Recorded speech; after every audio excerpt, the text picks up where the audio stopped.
Hey foodies, this is Chef Pete, and you know what?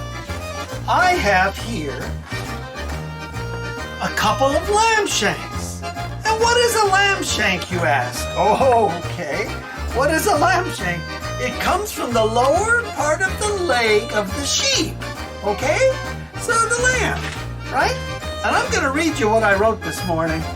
It's got a lot of toughness to it. So if we use a slow cooker here, which I have out today, we can slow cook this with some beef broth, some dark red, beautiful red wine, some spices and herbs, some salt and pepper, and we can make these so tender they will fall off the bone.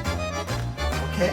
So lamb shanks that were cooked in slow cookers, it's a dish that's been around for centuries because we had open fires and we had the pots they put on top of them, whether it was a clay pot thousands of years ago or it was a cast iron pot later on.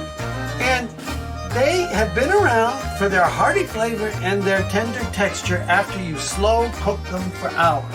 Now we're going to use a slow cooker. If you go on low on the slow cooker, it's going to take about 6 to 8 hours. If you go on high, 4 to 6 hours. But you can always check about 4 hours to see where it's at, if it's nice and tender and it's shrinking from the bone, and they will be delicious. I'm telling you right now. So if you have an aversion to lamb, remember, it's not mutton, okay?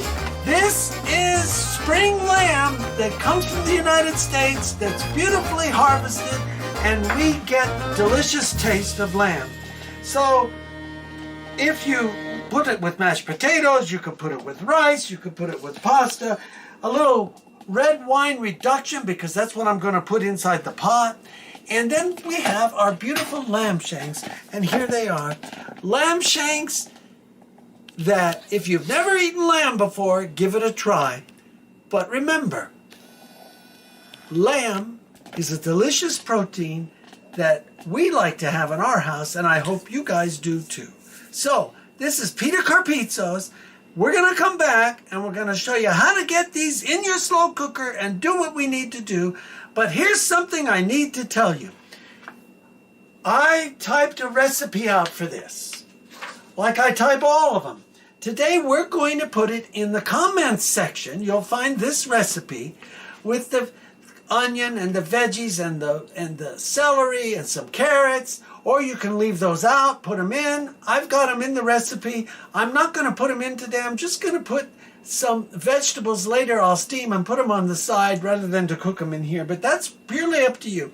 Follow my recipe, or you can leave them out and just go with your broth and your wine and your herbs and spices, okay? So look for the recipe inside the comment section. Anthony will kindly put it all there. Okay, so this is Peter Carpizzo's. When we come back, we're going to start cooking, browning, and then putting our slow cooker to work, and then we'll come back later and we'll show you how it all plates up. Okay, so this is Peter Carpizzo's. Thanks for subscribing, sharing, liking, and watching all of our playlists that we have all kinds of stuff. And if once in a while things get a little out of focus, or once in a while I drop something, that's because we're enjoying ourselves here at Carpizzo's Kitchen, and we're bringing to you some tips and tricks to make it easier and happy things for your family in feeding them eating and enjoying food. Okay, so this is Peter Carpizzo's out.